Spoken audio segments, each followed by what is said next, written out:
আসসালামু আলাইকুম everyone, welcome back to my channel. আশা করছি আপনারা সবাই ভালো আছেন। আল্লাহর রহমতে আমিও ভালো আছি। আজকের আমি আপনাদের সাথে খুবই মজার একটি রেসিপি শেয়ার করব। রেসিপিটি হচ্ছে কলা পাতায় নারকেল চিংড়ি মাছের পাতুরি। এটি খুবই মজার একটি খাবার।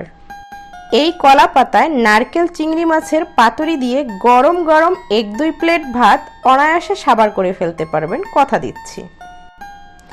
আপনারা পুরো রেসিপিটি দেখবেন এবং বাসায় অবশ্যই একবার হলেও ট্রাই করবেন। আর হ্যাঁ, এই রেসিপিটির প্রপার টেস্ট যদি আপনি এনজয় করতে চান তাহলে অবশ্যই কলা পাতার ব্যবহার করতে হবে। তো আর কথা না বাড়িয়ে চলে যাচ্ছি মূল রেসিপিতে। আমি এখানে একটি নারকেল কোড়া নিয়েছি, আর নারকেলটি নিতে হবে পেকে যাওয়ার কিছুদিন আগের নারকেল। মানেটা হচ্ছে পুরোপুরি ঝুনো নারকেল না, একটু আধা কাঁচা টাইপের নারকেল। এই ধরনের নারকেল অনেক রসালো এবং নরম টাইপের হয়, তো সেই অনুযায়ী আপনাকে এই ধরনের নারকেলই নিতে হবে। তবে আপনারা চাইলে ঝুনা নারকেল দিয়েও পাতুরিটি তৈরি করে খেতে পারেন। এখন এই নারকেলগুলো আমি শিলপাটায় বেটে নিব। আপনারা চাইলে ব্লেন্ডারেও ব্লেন্ড করে নিতে পারেন। নারকেল খুব বেশি মিহি করে বাটা যাবে না, একটু আধা ভাঙা করে বেটে নিতে হবে। দেখুন, ঠিক এইভাবে আমি নারকেল বেটে নিয়েছি। বেশি মিহি করে বেটে নিলে খেতে ভালো লাগে না, তাই অবশ্যই আধা ভাঙা করে বেটে নেবেন। এই বাটা নারকেলের মধ্যে দিয়ে দিচ্ছি চিংড়ি মাছ। চিংড়ি মাছের পরিমাণটা আপনি যত বেশি দিবেন পাতুরিটা খেতে তত বেশিই মজার হবে। তবে অবশ্যই ট্রাই করবেন একটু বেশি পরিমাণে চিংড়ি মাছ দেওয়ার। এই চিংড়ি মাছে কিন্তু কোনো খোসা নেই, খোসাসহ চিংড়ি মাছ দিলে খেতে ভালো লাগে না। আমি এখানে মাথা সহ চিংড়ি মাছের শ্বাস ব্যবহার করেছি। আপনারা চাইলে যে কোনো সাইজের চিংড়ি মাছ দিয়েই এই পাতুরিটা তৈরি করে খেতে পারেন, তবে হ্যাঁ, মাঝারি সাইজের চিংড়ি মাছ দেওয়াটাই ভালো।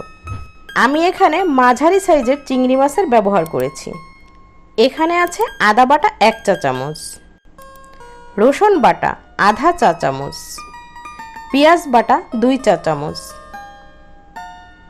লাল মরিচের গুঁড়া 2 চা চামচ,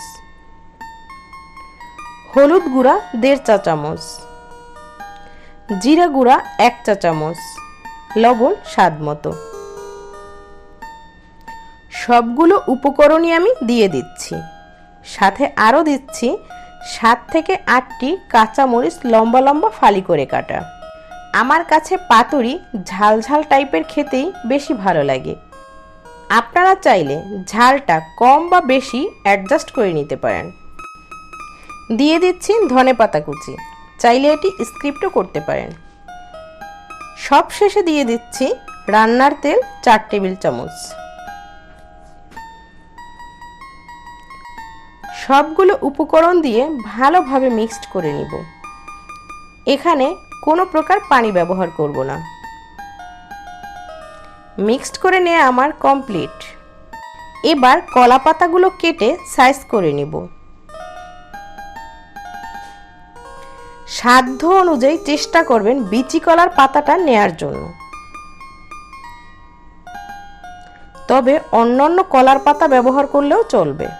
কলা পাতা কেটে নেওয়া হয়ে গেছে। এখানে আমি নিয়েছি হেভি বটম প্যান। আপনারা চাইলে যে কোনো প্যানই এই পাতুরিটি রান্না করতে পারবেন, তবে মোটা লেয়ারযুক্ত প্যান বা রুটি ভাজার তাওয়া হলে সবচেয়ে বেশি ভালো হয়। প্যানের উপর 2 থেকে 3টি কলা পাতা বিছিয়ে দিয়েছি। এখন একটি বড় কলা পাতার টুকরোয় সয়াবিন তেল ব্রাশ করে নিচ্ছি। তেল ব্রাশ করার ফলে পাতুরিটা লেগে যাবে না।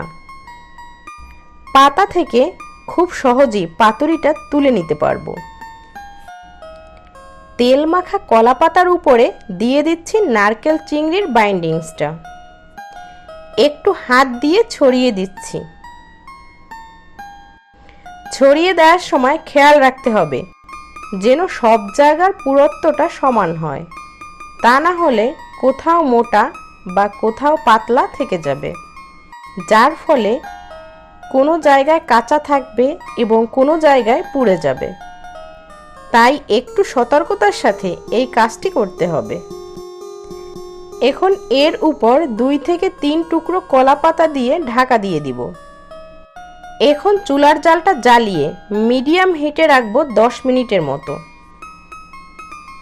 ফিরে এলাম 10 মিনিট পরে। দেখুন 10 মিনিট রান্না করার পরে জাস্ট এরকমের হয়েছে। এখন ঢাকনা ছাড়া, মানে হচ্ছে খোলা অবস্থায় রান্না করব আরও 10 মিনিট।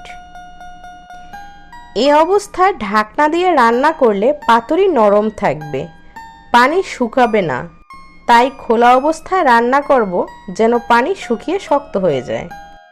দেখুন পানি শুকিয়ে পাতুরিটা শক্ত হয়ে গেছে, তার মানে হচ্ছে এক পাশ রান্না করা কমপ্লিট। এখন উল্টে অন্য পাশ রান্না করার পালা। আমি একটু উল্টে নিচ্ছি। দেখুন কত সুন্দরভাবে রান্না করা হয়ে গেছে এক পাশ। এই মুহূর্তে যারা ভিডিওটি দেখছেন তারা হয়তো ভাবছেন যে পাতুরি তো পুড়ে গেছে, খাওয়া যাবে না বা টেস্ট ভালো হবে না। রিল্যাক্স ভিউয়ার্স, এই কলাপাতার পাতুরি একটু পোড়া পোড়া খেতেই ভালো লাগে, এতে কলাপাতার তীব্র স্মেল থাকে। তবে হ্যাঁ, আপনারা চাইলে পোড়া পোড়া না করেও রান্না করতে পারেন এই পাতুরির রেসিপি।